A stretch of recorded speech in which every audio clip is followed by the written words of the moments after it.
नमस्कार, स्वागत है आप सभी का डीडी न्यूज के इस खास बुलेटिन एक्सप्रेस 100 में, जहां हम आपके लिए लेकर आते हैं राजनीति, मनोरंजन, देश दुनिया, खेल और व्यापार जगत की सभी बड़ी खबरों को एक्सप्रेस यानी कि फटाफट अंदाज में। आपके साथ मैं हूं संध्या शर्मा। तो देखिए खबरें तेज रफ्तार से। और इस वक्त एक बड़ी खबर आपको बता दें कि बिहार के सारण और सिवान में बड़ा हादसा, नशीला पदार्थ पीने से 16 लोगों की मौत हो गई है।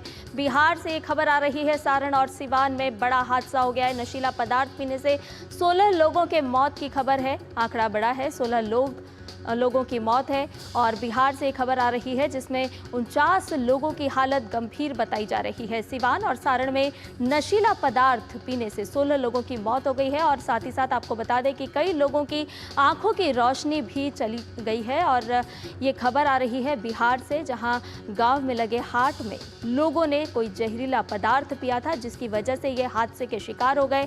पटना के पीएमसीएच अस्पताल में लोगों को इलाज के लिए भर्ती कराया गया है। जो 49 लोग घायल हैं उनका इलाज चल रहा है, उनका उपचार चल रहा है। छपरा के मशरक थानाध्यक्ष को शो कॉज नोटिस इस पूरे मामले को लेकर के जारी किया गया है। और आपको बता दें कि एसआई छविनाथ यादव को भी इस पूरे मामले को लेकर के नोटिस जारी किया गया है। सिवान में 5 लोग, सारण में 2 लोगों की आंखों की रोशनी चली गई है। बिहार के सारण और सिवान में ये बड़ा हादसा हुआ है। बड़ी खबर आपको बता रहे हैं, जहां नशीला पदार्थ पीने से 16 लोग काल के गाल में समा गए, यानी कि 16 लोगों की मौत हो गई है। एक बड़ी खबर बिहार से आ रही है, 49 लोगों की हालत गंभीर बताई जा रही है और इन घायलों को उपचार के लिए अस्पताल में भर्ती कराया गया है। अब पटना के अस्पताल में घायलों का उपचार चल रहा है। बताया जा रहा है कि कई लोगों की आंखों की रोशनी भी इस मामले को लेकर के चली गई है। कई लोग घायल हुए हैं, जिसमें 49 लोगों का आंकड़ा ट्रेस किया गया है। गांव में लगे हाट में लोगों ने ये जहरीला पदार्थ पिया था, जिसकी वजह से ये हादसे के शिकार हुए हैं।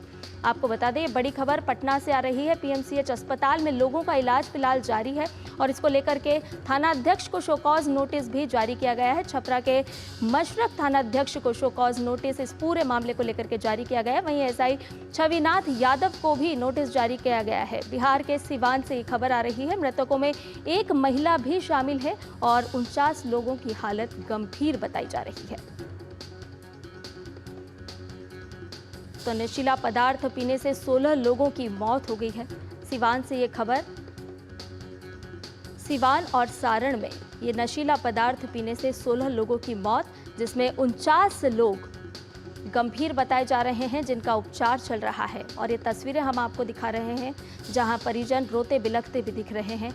अस्पताल के बाहर हैं और गांव में एक हाट लगा था और इस हाट में लोगों ने जहरीला पदार्थ पिया, यानी कि उन्हें नहीं पता था, लेकिन उन्होंने जो पदार्थ पिया वो जहरीला था, जिसकी वजह से 16 लोगों की मौत हो गई है और 49 लोग जो हैं वो घायल बताए जा रहे हैं। उनकी हालत गंभीर है, अस्पताल में उनका उपचार चल रहा है। और इस पूरे मामले को लेकर के एसआई छविनाथ यादव को नोटिस जारी किया गया है। बिहार के सारण और सिवान में ये बड़ा हादसा, सिवान और सारण में नशीला पेय पदार्थ पीने से 16 लोगों की मौत हो गई है। मृतकों में एक महिला भी शामिल है और 49 लोगों की हालत गंभीर बताई जा रही है। तो आपको बता दें कि सिवान में 5 और सारण में 2 लोग ऐसे हैं जिनके आंखों की रोशनी भी चली गई है।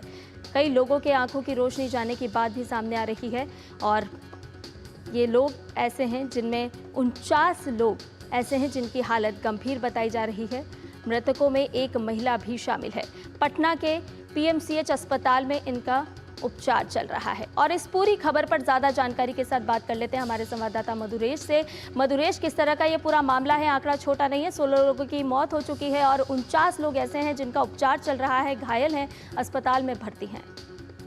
हाँ बिल्कुल, ये जो पूरा मामला है इसमें कहीं ना कहीं पुलिस प्रशासन की एक तरह से जो अनदेखी है या गलती है वो सामने आ रही है। और अभी तक जो मौत का आंकड़ा है वो केवल 6 जिला प्रशासन के द्वारा कल शाम तक कंफर्म किया गया था। बताया जा रहा है कि शाम से आज सुबह तक 10 लोगों की मौत हुई है। और ये जो पेय पदार्थ पेय पदार्थ था, ये ग्रामीण हाट में बेचा जा रहा था, जो पारंपरिक रूप से सालों से वहां लगाया जाता रहा है। तो कहीं ना कहीं इसके बारे में जो जानकारी थी वो एसआई जो वहां के थे या चौकीदार थे उनको भी थी या होनी चाहिए थी कि वहां क्या हो रहा है, नहीं हो रहा है।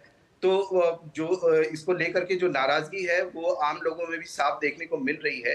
हालाँकि जिनकी कल मौत हुई थी उनके पोस्टमार्टम रिपोर्ट आज दोपहर या शाम तक आने की उम्मीद है, जिसके बाद ही ये क्लियर हो पाएगा कि मौत का कारण क्या था और किस जहरीला पदार्थ को पीने से उनकी मौत हुई थी। 7 लोग ऐसे हैं मधुरेश जिनकी आंखों की रोशनी भी चली गई है और मृतकों की अगर बात करें तो एक महिला भी शामिल है। किस तरह का ये पूरा मामला है और क्या इसकी संख्या में और भी इजाफा होने की संभावना नजर आती है? देखिए अभी तक जो बताया जा रहा है कि लगभग 49 लोग जो हैं 49 के आसपास जो लोग हैं वो मतलब इससे पीड़ित हैं, जो जहरीला पेय पदार्थ है और कई की उसमें हालत गंभीर है, तो निश्चित रूप से जो मौत का आंकड़ा है वो भविष्य में बढ़ भी सकता है।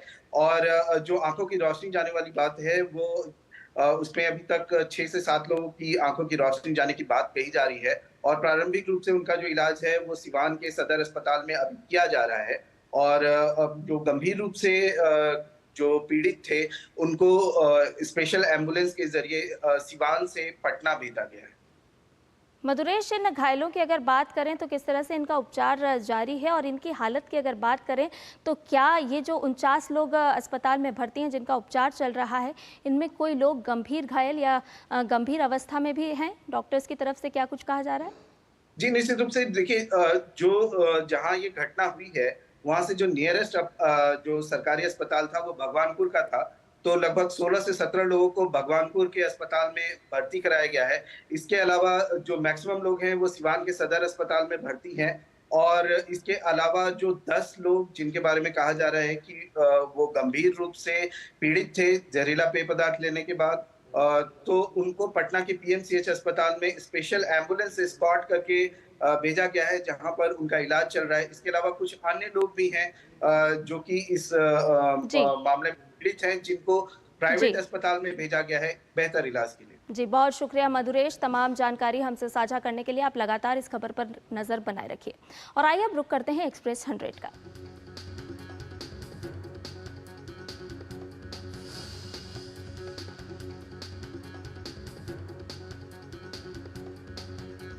और आइए अब एक्सप्रेस 100 का रुक करते हैं और आपको बताते हैं खबरें फटाफट अंदाज में।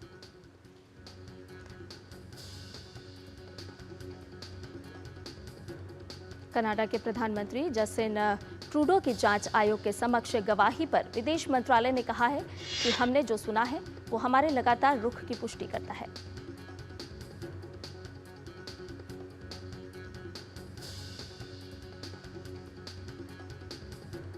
विदेश मंत्रालय ने कहा, हम लगातार ये कहते आ रहे हैं कि कनाडा ने भारत और भारतीय राजनयिकों के खिलाफ गंभीर आरोप लगाने के लिए कोई सबूत नहीं दिया है। विदेश मंत्रालय ने कहा कि इस अभद्र व्यवहार से भारत कनाडा संबंधों को जो नुकसान हुआ है उसकी जिम्मेदारी अकेले प्रधानमंत्री ट्रूडो की ही है।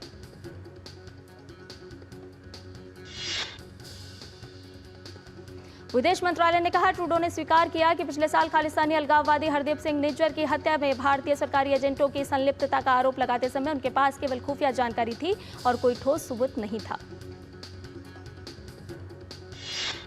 भारत ने भारतीय एजेंटों को कनाडा आपराधिक गिरोहों के साथ जोड़ने के कनाडाई अधिकारियों के प्रयासों को दृढ़ता से खारिज कर दिया। साथ ही कहा कि ओटावा का यह दावा कि उसने निज्जर मामले में नई दिल्ली के साथ सबूत साझा किए थे सच नहीं है।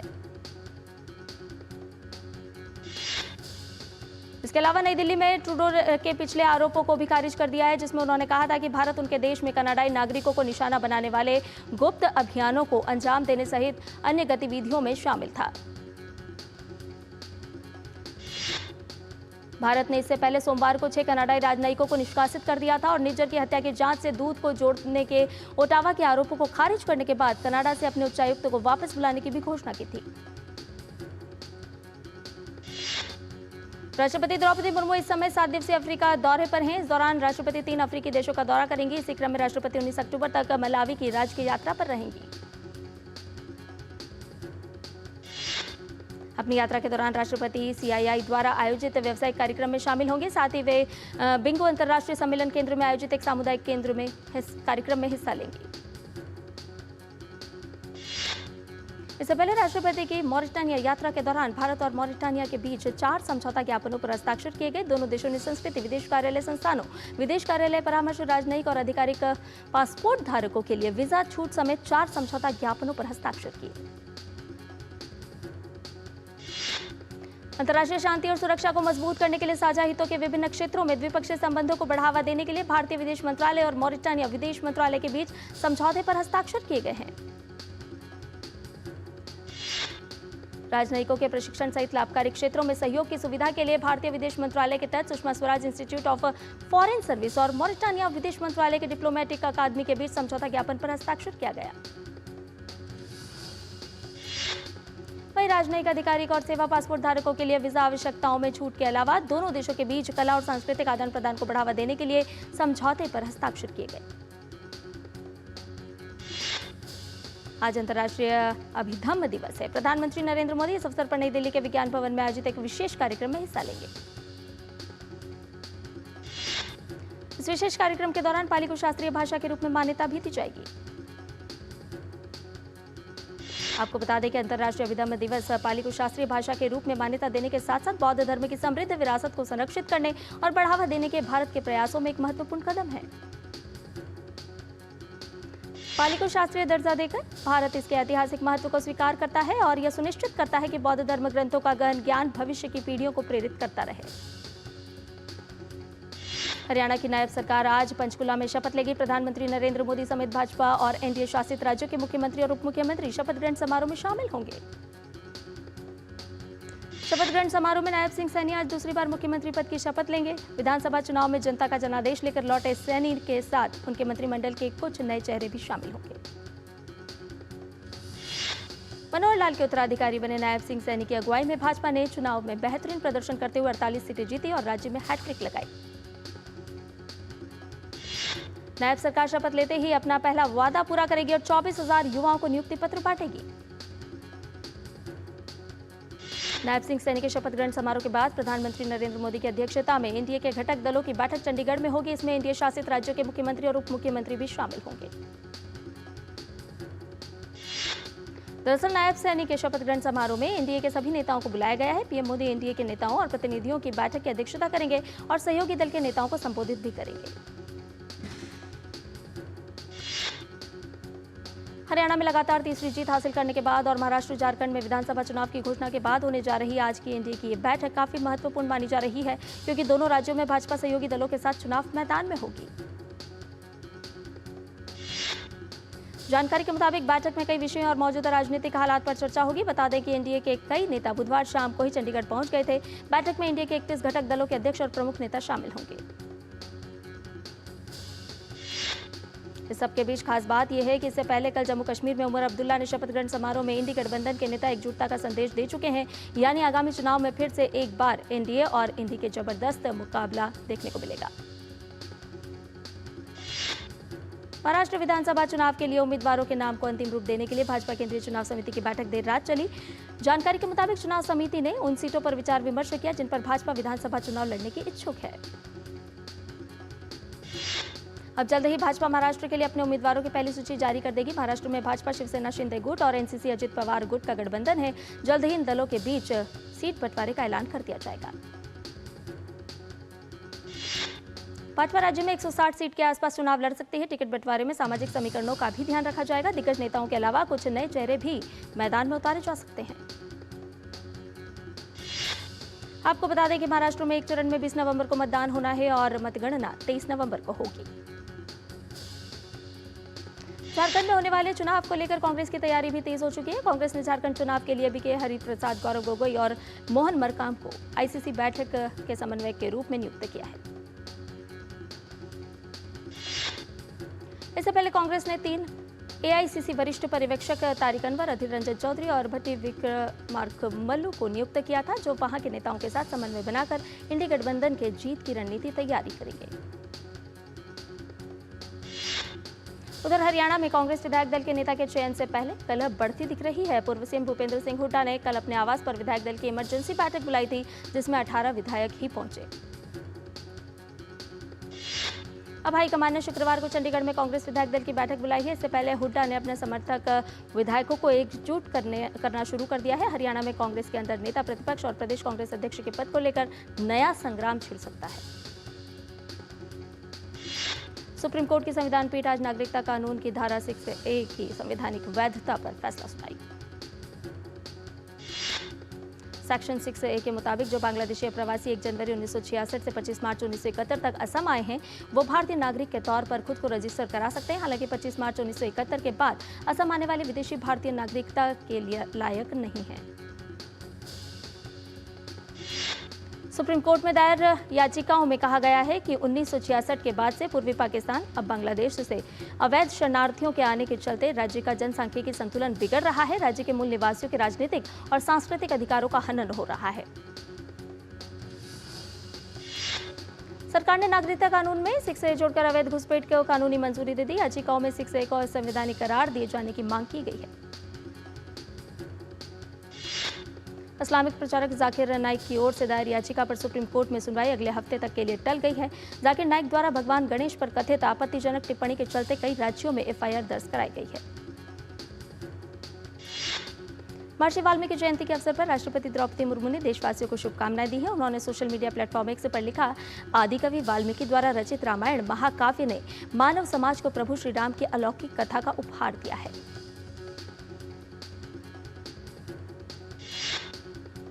और बुलेटिन में फिलहाल रुक रहे एक छोटे से ब्रेक के लिए जल्द हाजिर होंगे। कभी नाच गाना और बेहतरीन खाना, कभी सास बहू की नोक-झोंक में स्वाद का मुस्कुराना, कभी रिश्तों में मुस्कुराहट और स्वाद भरना। असली मसालों का उपहार MDH बनाए खास हर त्योहार, क्योंकि हर रिश्ता है स्वाद से जुड़ा। आइए मनाए खुशियों की दीपावली MDH मसालों वाली। बात जब पीढ़ियों के लिए बनने वाले घर की हो तो जिम्मेदारी बड़ी हो जाती है। गैलेंट समझता है ये जिम्मेदारी। अब डबल M रिब्स के साथ गैलेंट एडवांस TMT रीबार, निर्माण का रियल हीरो। ये तुम्हारा खेत नहीं, शेर का मैदान है। अकेले क्या कर लोगे? अकेले नहीं, मेरे साथ है मेरा यार, जिसके सामने हुई अड़ियल मंडूसी की भी हार तुम्हारी तरह। IIL के ट्रैक्टर ब्रांड का मिलियन, गेहूं का पहरेदार, अड़ियल मंडूसी की हार। बेटियां घर की रौनक हैं। बेटियां घर संवारती हैं। बेटियां पीढ़ियां सजाती हैं। बेटियां घर की बुनियाद कहलाती हैं। बेटियों को सलाम करता है मोंगिया स्टील, स्टील का बादशाह। सारी छुर्रियां भर देती हैं, दीवार हमवार कर देती हैं। तो पुट्टी भर ले, हाँ पुट्टी भर ले। वंडर वॉल पुट्टी दे एक परफेक्ट फिनिश। और ब्रेक के बाद एक्सप्रेस 100 में आपका एक बार फिर से स्वागत है। उत्तर प्रदेश के मुख्यमंत्री योगी आदित्यनाथ ने आदिकवि महर्षि वाल्मीकि जी को उनकी जयंती पर नमन किया। उन्होंने सोशल मीडिया प्लेटफॉर्म X पर लिखा, प्रभु श्री राम के आदर्शों एवं उनके पावन चरित्र से वाल्मीकि जी ने मानव सभ्यता का साक्षात्कार कराया था। उज्जैन के महाकाल मंदिर में भस्म आरती के दौरान महाभोग लगाया गया। कल शरद पूर्णिमा के अवसर पर परंपरा अनुसार मेवा युक्त खीर बनाई जाती है। महाकालेश्वर मंदिर में भस्म आरती में शामिल हुए भक्तों को महाभोग के पश्चात प्रसाद का वितरण किया जाता है। दक्षिण भारत में बारिश लगातार जारी है। कर्नाटक और तमिलनाडु इस बेमौसम बरसात से सर्वाधिक प्रभावित है। कर्नाटक की बात की जाए तो आने वाले 24 घंटे में यहां भारी बारिश की चेतावनी जारी की गई है। मौसम विभाग ने राज्य के लिए रेड अलर्ट जारी किया है। भारी बारिश के पूर्वानुमानों के बीच कई इलाकों में हाई अलर्ट जारी किया गया है। खराब मौसम की आशंका के चलते बेंगलुरु में पहले से ही स्कूल और कॉलेज बंद हैं और कई IT कंपनियों में वर्क फ्रॉम होम लागू किया गया है। दक्षिण के अन्य राज्यों की बात की जाए तो तमिलनाडु में भी बारिश का दौर जारी रहेगा। इसके साथ ही दक्षिण आंध्र प्रदेश के तटीय इलाकों में भी बारिश की आशंका जताई गई है। वाणिज्य और उद्योग मंत्रालय के मुताबिक भारत का निर्यात सितंबर में माल और सर्विसेज को मिलाकर 65.19 अरब डॉलर रहने की उम्मीद है। इसमें सालाना आधार पर 3.76% की सकारात्मक वृद्धि देखी गई है। केंद्र सरकार ने अपने कर्मचारियों को दिवाली की सौगात देते हुए उनके महंगाई भत्ते DA में फिर इजाफा कर दिया है। केंद्रीय कैबिनेट ने DA में 3% की बढ़ोतरी की है। भारत का कॉफी निर्यात चालू वित्त वर्ष की पहली 6 माही में सालाना आधार पर 55% बढ़कर 7,771.88 करोड़ रुपए हो गया है। कॉफी बोर्ड ऑफ इंडिया की ओर से जारी किए गए डेटा में बताया गया है कि अप्रैल से सितंबर की अवधि में भारत द्वारा 2.2 लाख टन कॉफी का निर्यात किया गया है।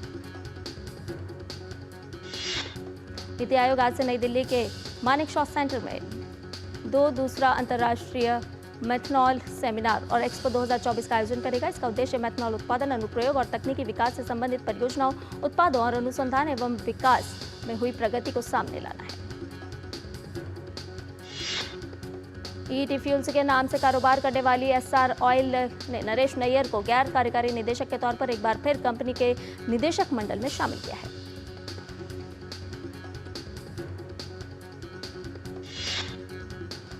और इसके साथ इस बुलेटिन में फिलहाल मेरे साथ इतना ही। मुझे दीजिए इजाजत, लेकिन डीडी न्यूज पर खबरों का सिलसिला लगातार जारी। नमस्कार।